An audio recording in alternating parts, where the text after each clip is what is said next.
इस वीडियो में हम आपको दिखाएंगे अगर आपकी वॉशिंग मशीन नहीं चल रहा है तो कैसे बिना किसी टेक्नीशियंस को बुलाए खुद से आप अपने वॉशिंग मशीन की फॉल्ट को पहचान कर ठीक कर सकते हैं।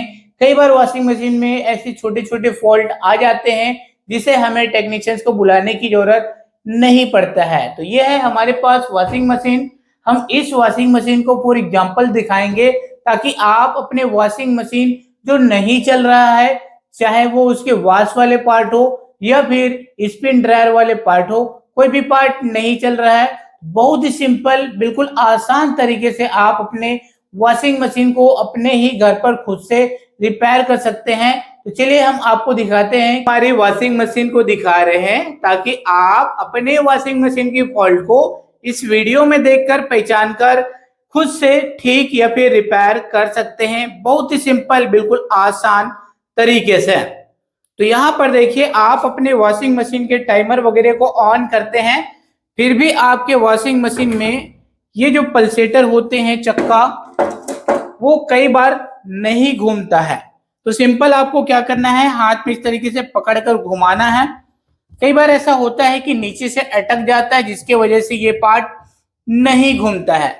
ठीक उसी तरीके से हम यहाँ पर देखते हैं ड्रायर कई बार जाम हो जाते हैं, तो उसको थोड़ा सा आपको हाथ से फ्री करना है ताकि वो पार्ट जाम है वो फ्री हो जाए।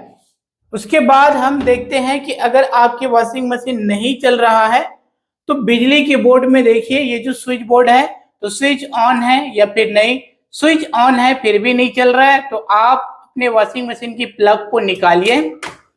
घर में कई सारे और चीजें हम बिजली की बोर्ड से चलाते हैं, बिजली से जो चलता है ऐसे पार्ट को हम इस स्विच बोर्ड में लगाकर चेक करते हैं, क्या पता बिजली के बोर्ड तो खराब नहीं है। इस तरीके से आप कंफर्म करेंगे। तो यहाँ पर अगर बिजली की बोर्ड ठीक है तो चलिए हम आपको आगे दिखाते हैं आप कैसे अपने वॉशिंग मशीन को चेक करेंगे। तो ये है इसकी लीड वायर।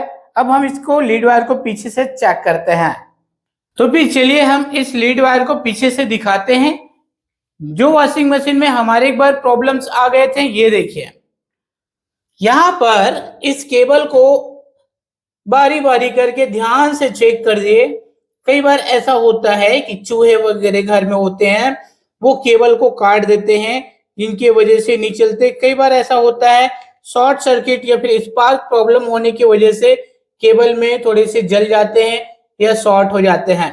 अगर ऐसे आपके केबल हो गए हों वॉशिंग मशीन के, तो उसको छीलकर अलग अलग करके सिंपल आप कलर से कलर मिलाकर जोड़ सकते हैं। कोई टेक्नीशियन या टेक्निकल वाली बात नहीं होता है।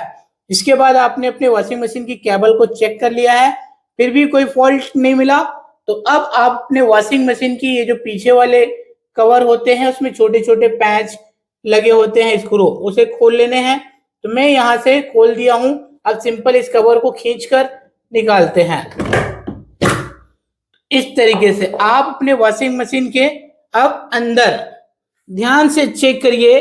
आपके वॉशिंग मशीन में चाहे स्पिन वाले पार्ट नहीं चल रहा हो या फिर वॉश वाले पार्ट नहीं चल रहा हो, तो ध्यान से देखिए जो वायर्स वगैरह होते हैं उस वायर को कई बार चूहे वगैरह काट तार को काट देता है। तो जिसमें आप बिल्कुल ध्यान से चेक करिए, अगर कोई तार कटा है तो उसकी साइज और कलर और कटिंग के हिस्से को मिलाकर इजीली खुद से आप ज्वाइन कर सकते हैं। ये देखिए, इसे ध्यान से देखिए। इस तरीके से आप अपने वॉशिंग मशीन के वायर वाले पार्ट को ध्यान से चेक करिए। अगर आपको नीचे कुछ नहीं मिलता है तो इसमें सिंपल ये चीज देखना है, ये होते हैं ड्रेन वाले पार्ट जिसमें एक रस्सी बंधा होता है, उस रस्सी को खोलिए। ये देखिए हम उस रस्सी को खोल रहे हैं। ये अब आपके वॉशिंग मशीन के ये ऊपर वाले पार्ट को खोलना होगा।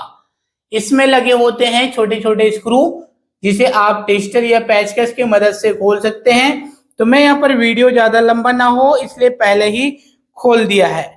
अब आपको आपके वॉशिंग मशीन के इस ऊपर वाले पार्ट को खोलकर चेक करना होगा। कई बार वायर नीचे से नहीं कटा होता तो ऊपर से चूहे ऊपर आकर काट देते हैं।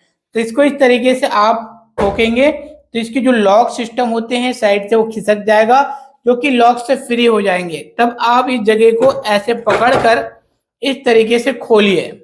ये देखिए, खोलने के बाद हम यहाँ पर आपको ध्यान से देखिए दिखाते हैं, हमारे वॉशिंग मशीन में भी चूहा ऊपर पे आके ऊपर वाले हिस्से के वायर को, कई सारे तार को काट दिया था, जिसे हमने टैप वगैरह लगाकर उसके कलर से कलर, साइज से साइज, कटिंग के साइज, मोटाई को मिलाकर इजिली हमने जोड़ दिया है।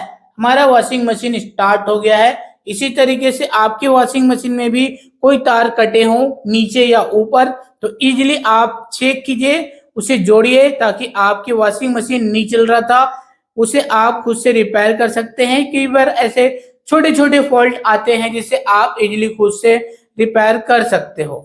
तो फिर ऐसे कई बार छोटे छोटे फॉल्ट आ जाते हैं जिसे हम इजिली अपने ही घर पर खुद से रिपेयर कर सकते हैं, ताकि हमारा टाइम और पैसा दोनों बच सकते हैं। अगर आपके वॉशिंग मशीन में सेम प्रॉब्लम आया हो और खुद से ठीक कर लिए हो तो वीडियो को लाइक कीजिएगा और आपकी राय कमेंट में जरूर बताइएगा। फिर से मिलते हैं कोई नई वीडियो में आपके लिए नई जानकारी लेकर।